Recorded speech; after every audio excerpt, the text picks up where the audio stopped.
If you watch my video on the first Kingsman movie, it should be pretty clear how I felt about it. Still fucking spectacular. So Kingsman: The Golden Circle was naturally high up on my most anticipated movies list for 2017. I even went to Comic-Con, got this cool t-shirt, went to their offsite, got drunk, and knew pretty much every answer to their trivia game. So you're a fan?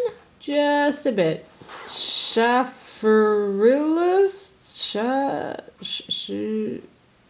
Shiny Productions made this amazing video on Shrek 2 and how it would be damn near impossible to make a perfect movie, but there is something that could be considered a perfect sequel. Here, I'll let him explain since he'd do a much better job than me. So, what's the criteria for a perfect sequel? Here's what I decree it is. Number 1, expand the universe of the first film in meaningful ways. 2, continue the story in a new, compelling way. 3, introduce new compelling themes or expand on the themes of the original. And 4, leave an undeniable impact on your franchise. This is pretty much exactly what I think of when I look forward to a sequel. And how things were left in Kingsman 1, it would take such a magic trick to make a great sequel for it. Kingsman: The Golden Circle was not a bad movie. I can't say that about a movie who gave us this. And this. That's 1963 Statesman Reserve. You just made it personal. And this. And this.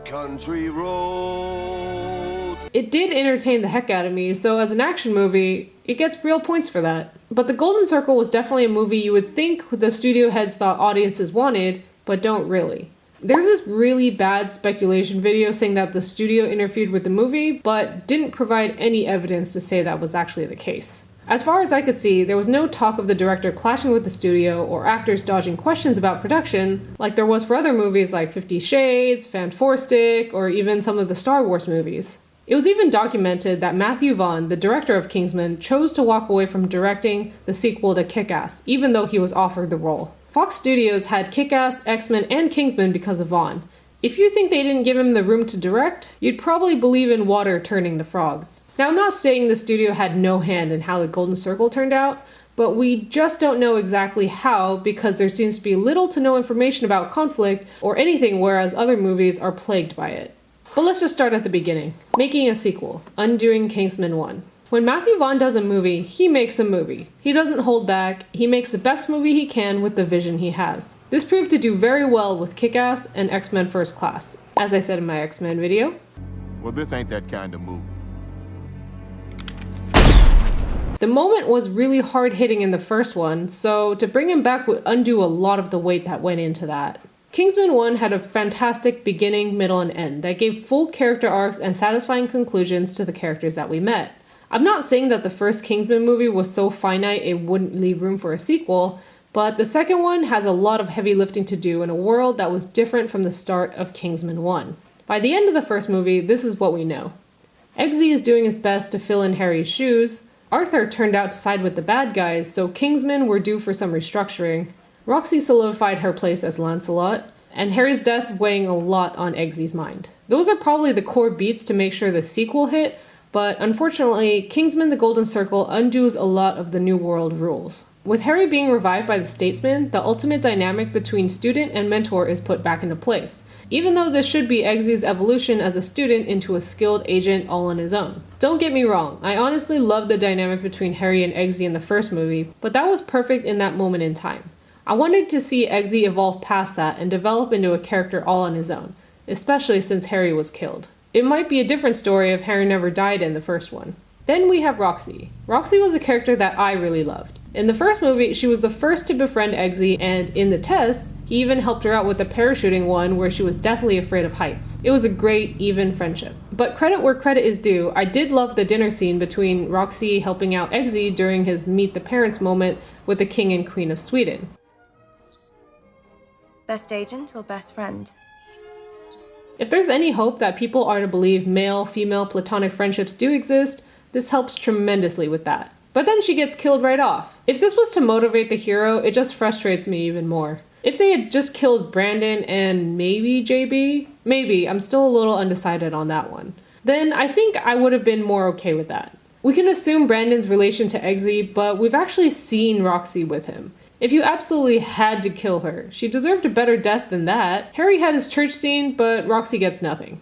Maybe other people don't care about her as much as I do, but she had such a part to play in Kingsman 1, and for that, yes, I was invested. Too many new characters. Some say this is impossible, but we had a huge cast join Kingsman for the second movie. But when there's too many stars in the show, not everyone gets the screen time to make their parts count. Who the fuck are you? Maybe it was the marketing that fooled me, but they made it seem like Channing Tatum was going to be the star statesman that we were going to follow. Instead, it's like we're juggling between him and Pedro Pascal, who definitely was popping at the time because of his role as Oberyn on Game of Thrones. It feels like a bait-and-switch tactic where Channing Tatum comes in with guns blazing, but gets taken out of the picture so Pedro Pascal can take the rest of the movie as a statesman rep. But also on a positive note, Jeff Bridges and Halle Berry were also really good in their respective roles and don't overshine the rest, so I think their characters worked. Missed opportunities. With Kingsman: The Golden Circle, it seemed as if they were trying to really take the concept of the audience wanting movie 1, but more. This list could be easily one of those lists you would think those out-of-touch studio heads give directors. More action. They had at least 3 big stitched-together CGI snappy action scenes like they had in movie 1, and an almost recreation of the same exact scene where Colin Firth tries to take out the thugs in the bar. Except that time, those guys wanted to mess Eggsy up for messing with their car, and these bar guys had no real reason to want to fight them. I get that they were trying to illustrate that Harry was not quite up to par yet and still fighting his amnesia, but that also seemed to conflict with the pacing of the movie in trying to stop the world-killing drug. Yes, you can do both, but one usually has to hold precedence over the other, otherwise it's like, which storyline am I supposed to follow and care about right now? More Harry and Eggsy.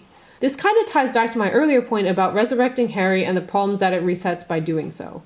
I understand the difficulty of this situation though. Most fans absolutely love the dynamic between the two, and that's what made the movie what it was. So could they do it without Harry? I don't know. It would have been a huge risk, probably the biggest of them all, but if they wanted to expand the story, they probably should have kept Harry dead and continue on without him. I would have been bummed too, honestly, but if they managed to deliver a new story following Eggsy's continued growth, that might have been better. The more controversial scene. In the first movie, the last scene where Princess Tildy and Eggsy did the nasty kicked up quite the storm. Way more than the church scene, I remember. So how are they gonna up that? Finger in the girl's vajayjay. Honestly, I wasn't bothered by the actual scene itself, but the intention behind it. It seemed far more deliberate just to stir up some controversy rather than the scene in the first movie where it was just a joke/riff on James Bond and his sensual sex scenes. They even had the number code on her door translate to ANAL. 2625. That seemed to be a hilarious bit, while this one seemed to be a copy of that, but without the comedy of it. I won't say that The Golden Circle is without its moments. There are really powerful scenes, like when Eggsy pushes Harry to the very edge to get his memory back. It was a blank! Yes, Harry, yes! It was a fucking blank! That's right, it was a blank! I would never hurt Mr. Pickle! Yes, Harry! He lived to a ripe old age, he died of pancreatitis.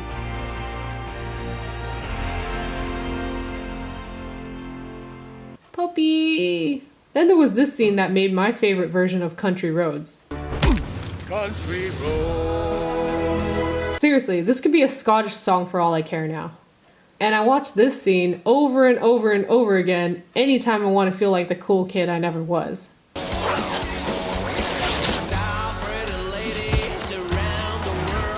It's a shame because I start to think of all the ways I wish Golden Circle could have gone. Maybe Roxy's on assignment somewhere else and doesn't show up at all. Maybe she survives and it's down to her, Eggsy, and Merlin to find out the Golden Circle instead of Harry. This illustrates more of a rival dynamic than a student-teacher dynamic in the first one. I just think it would have been way more interesting if Eggsy and Roxy had to compete to slip the tracker into Poppy's unmentionable, rather than it being between Eggsy and Tequila. But if we have to keep Harry, there are ways I could see this happening too. Maybe we cut the fluff of having to get him back to speed, and we just have him there right after the puppy epiphany. Maybe Channing Tatum doesn't get frozen and he helps Eggsy and Harry in the final fight against Poppy's henchmen, making it a combined Kingsman-Statesman effort. There are so many possibilities I think could have happened to expand the Kingsman universe more than what we got. But in the end, as long as you had fun watching it, I can't say you're wrong for doing so. I think it was a pretty good action movie, just not the best sequel. As much as I criticize Matthew Vaughn in this review, I do respect him hugely as a writer, director, and I'm always looking forward to any new project he has in the works. If you made it to the end of the video, thanks so much for watching, and I hope you're as excited about the new Kingsman movie coming out soon. Please take a moment to leave a like, hit that subscribe button, and leave a comment about your favorite moment in the movie. I'm sure I missed a lot because as negative as this video may sound, I still had tons of fun watching it the first time through. Alright guys, see you next time.